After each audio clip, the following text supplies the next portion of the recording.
Queridos amigos, queridas amigas, muy buenos días a todos. Bueno, antes de comenzar esta charla tan bonita, tan linda, me gustaría dar las gracias al profesor doctor don José Dávalos por haber tenido la gentileza, la amabilidad de invitarme a participar en este congreso que él ha organizado con tanta dedicación y con tanto entusiasmo, con la universidad y con los miembros de su equipo. Dicho esto, también me gustaría dejar claro que el propósito de esta charla es ofrecer un panorama general introductorio de cómo se llevaba a cabo la investigación científica en la antigüedad o en relación a qué método científico o a qué metodología científica se utilizaba en las civilizaciones más conocidas en la antigüedad para generar o producir conocimiento científico o logros científicos de gran envergadura. Por razones de tiempo me voy a centrar fundamentalmente en Sumeria, en el antiguo Egipto, en la antigua Grecia y en la antigua Roma. Y vamos a comenzar con Sumeria, que es prácticamente la civilización más antigua conocida. Y esta localidad se ubicaba en la región sur de Mesopotamia, lo que es actualmente el sur centro de Irak o centro-sur de Irak. Sumeria surgió entre el sexto y quinto milenio antes de Cristo y sus habitantes crearon un conjunto de ciudades-estado en la Baja Mesopotamia. Por ejemplo, algunas de esas ciudades son bastante conocidas, como por ejemplo Uruk, Lagas, Kis, Uma, Ur, Eridu, Ea, etc. Su escritura, como todos sabéis, era cuneiforme. Y este sistema de escritura tan peculiar se utilizaba para registrar documentos de todo tipo. Por ejemplo, documentos de carácter comercial, se utilizaba también para registrar las leyes que eran tan importantes en Sumeria y, por supuesto, para producir literatura. En Sumeria, la investigación científica se llevaba a cabo principalmente a través de la observación. La observación siempre ha sido muy importante a la hora de producir conocimiento. Ha sido muy importante en la investigación científica. Y también los sumerios, aparte de la observación, utilizaban la experiencia directa para la adquisición de conocimientos. Por lo tanto, el enfoque sumerio en la investigación científica, por utilizar un término moderno, se caracterizaba primero en la observación empírica, es decir, los sumerios solían observar el mundo que les rodeaba. Solían observar la realidad circundante con mucha precisión, con mucho detenimiento. De modo especial, los fenómenos naturales y todo lo concerniente a la salud, que les interesaba muchísimo. La medicina era muy importante en la cultura sumeria. Y también, de alguna manera, la práctica y la experimentación formaba parte para ellos de la investigación científica. Era importante a la hora de acceder al conocimiento. Los sumerios experimentaban con diferentes técnicas y métodos que aplicaban a distintas disciplinas del conocimiento, por ejemplo, la agricultura, por ejemplo, la construcción de viviendas, por ejemplo, la ingeniería o también la medicina, entre otras áreas del conocimiento. La escritura cuneiforme era, por lo tanto, muy importante a la hora de registrar todo ese conocimiento, a la hora de registrar todas esas observaciones, y lo hacían en tablillas de arcilla. Fijaos que hace poquito, o hace algunos años, mejor dicho, se encontraron en algunas zonas de Irak muchísimas tablillas de arcilla. Yo creo que unas 5.000 tablillas de arcilla aproximadamente que contenían información muy interesante acerca de temas tan diversos como la medicina, la agricultura, las matemáticas y la astronomía. La escritura era un medio de preservar, de guardar ese conocimiento y de, por supuesto, transmitirlo a las generaciones futuras o venideras.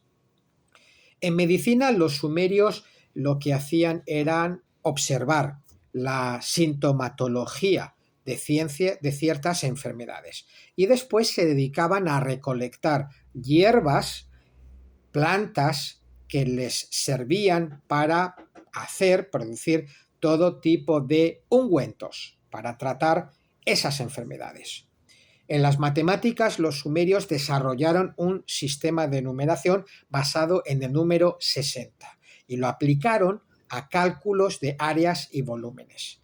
En la astronomía, los sumerios pudieron poner en práctica toda esa observación, porque ellos eran grandes observadores, e hicieron uso de esa observación como método científico, como metodología científica, para conocer fundamentalmente los movimientos de los cuerpos celestes. Y además fueron capaces de crear calendarios basados en la posición de las estrellas y en la posición de los planetas.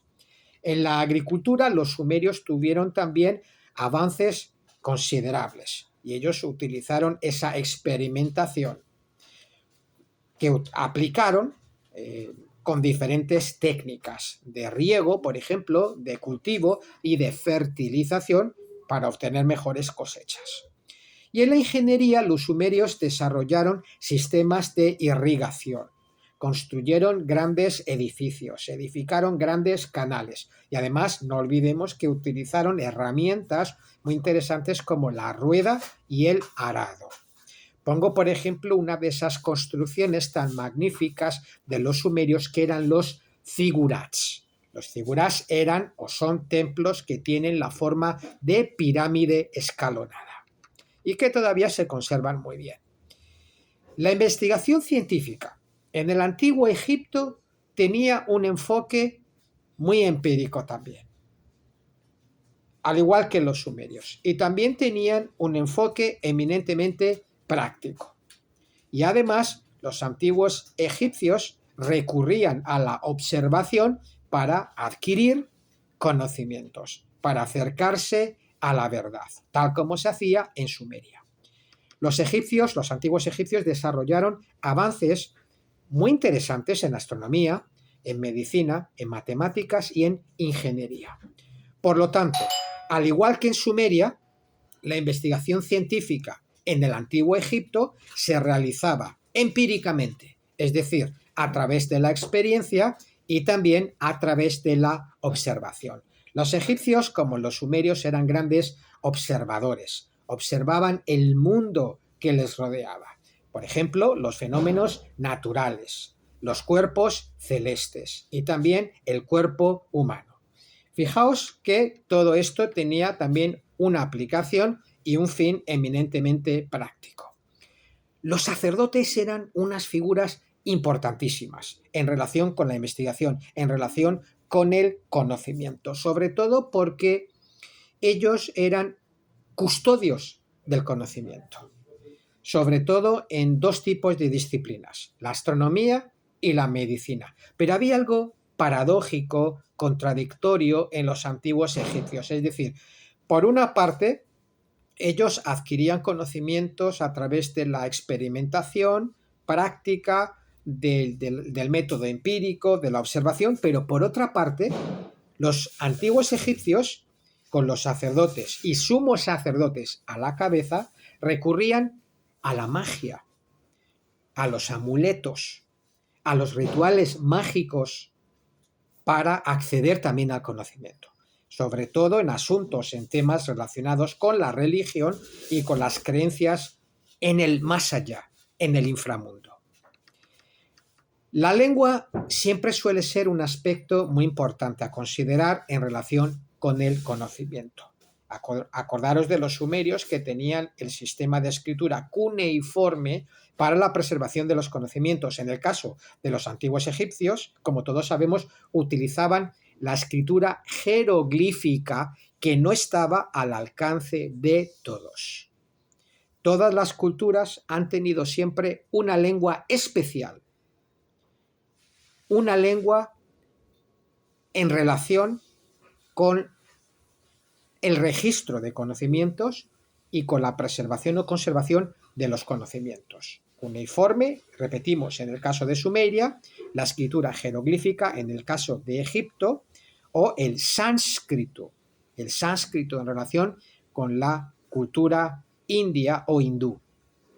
Son lenguas complejas, lenguas que se han gestado, que están especialmente hechas para la preservación de ese conocimiento para unos pocos, para una élite en concreto. En astronomía, los egipcios desarrollaron un calendario solar basado en la observación de las estrellas, basado en la observación del movimiento del Sol. Y también, esto es muy interesante, los egipcios utilizaron relojes de sol y relojes de agua, llamados clepsidras, para medir el tiempo.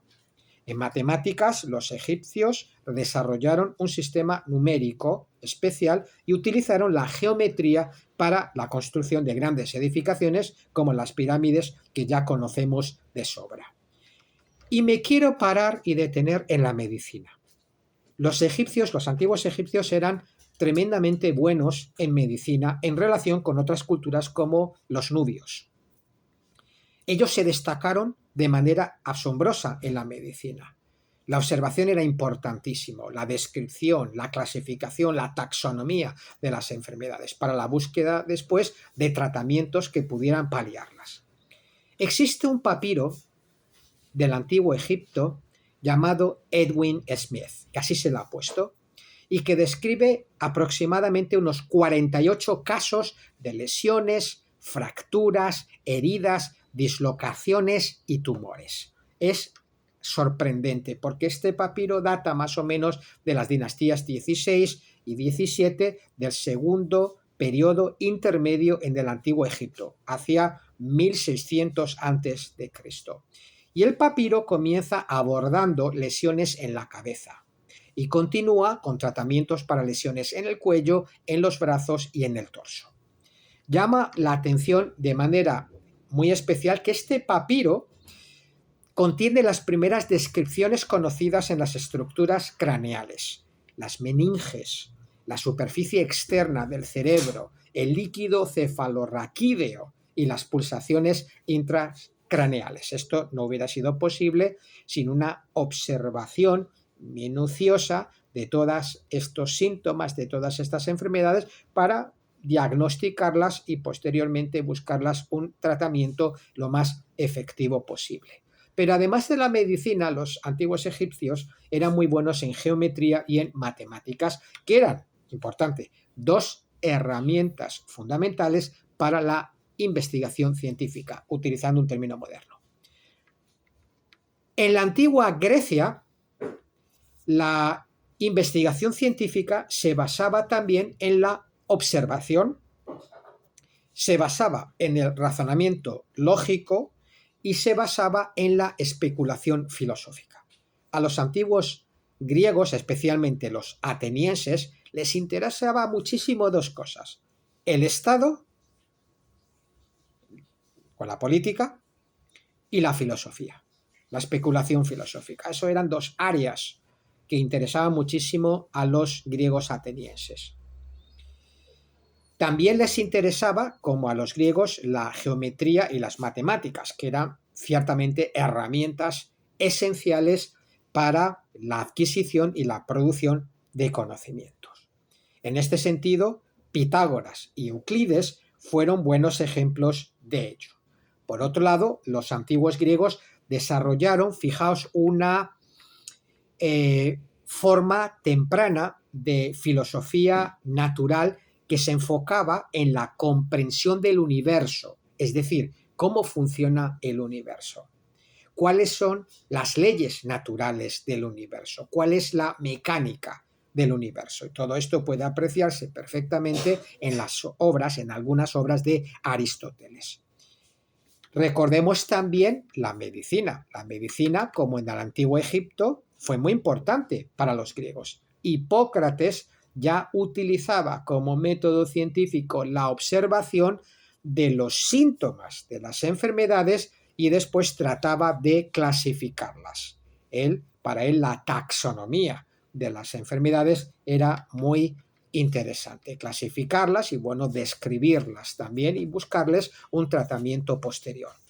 En astronomía los griegos hicieron importantes avances y construyeron instrumentos de observación, como por ejemplo astrolabios y cuadrantes. Y en ingeniería los griegos hicieron aportes muy interesantes, por ejemplo, la rosca y el tornillo y los molinos giratorios. ¿Qué pasaba en la antigua Roma? Bueno, la investigación científica en la antigua Roma no existía tanto como en la antigua Grecia, como en el antiguo Egipto y como en Sumeria. En realidad lo que hacían los romanos eran dejarse influir muchísimo por la tradición griega. Es decir, lo que hacían los romanos es no desarrollar ninguna investigación científica teórica y pura en el sentido moderno, sino que más que nada, lo que hicieron era recopilar, recabar datos, conocimientos de los griegos, adaptarlos muchas veces, innovarlos muchas veces y aplicarlos en ciertas áreas, en ciertas disciplinas que a ellos les interesaba muchísimo. Los romanos admiraban los conocimientos científicos de los griegos, admiraban los conocimientos filosóficos, de manera que se dedicaron a traducir, a difundir y a aplicar todo lo que encontraron en las obras de estos grandes autores griegos como Platón, Aristóteles, etc. Un ejemplo de ello fue el escritor romano Plinio el Viejo, que fue uno de esos admiradores de la tradición griega, de la cultura griega, y recopiló prácticamente todo lo que había entonces de la ciencia griega en un libro al que él tituló Historia Natural, es decir, Naturalis Historia. Y esta ingente obra, cuasi enciclopédica, se divide en 37 libros, organizados en 10 volúmenes. Volúmenes que abarcan temas tan dispares como astronomía, matemáticas, geografía, antropología, fisiología humana, zoología, botánica, agricultura, horticultura, farmacología, mineralogía, escultura, arte, incluso hay secciones en las que se tratan temas como las piedras preciosas, etc. Toda una obra voluminosa en la que este escritor romano quiso recopilar todo lo que había entonces acerca del conocimiento en los que habían recopilado los griegos y en las disciplinas en las que se había destacado los griegos.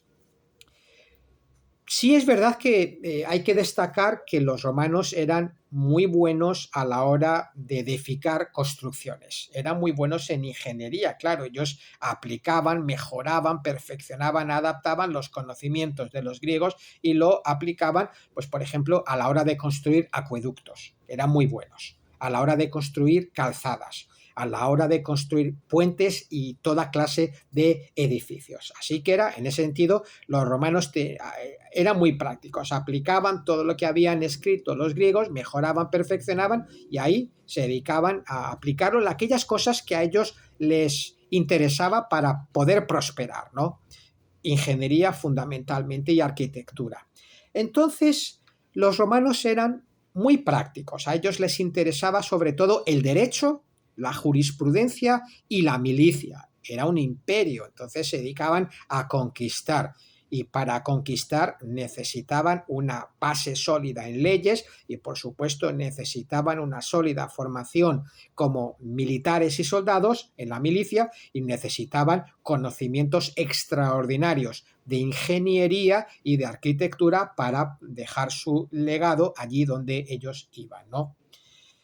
Entonces, eran muy prácticos. De alguna manera existía esa dependencia suya de los conocimientos griegos que ellos iban adaptando. Pero ellos no, digamos que con ese sentido práctico que ellos tenían, no se dedicaban a investigar, entre comillas, como hacían los griegos, como hacían los sumerios o como hicieron los antiguos egipcios.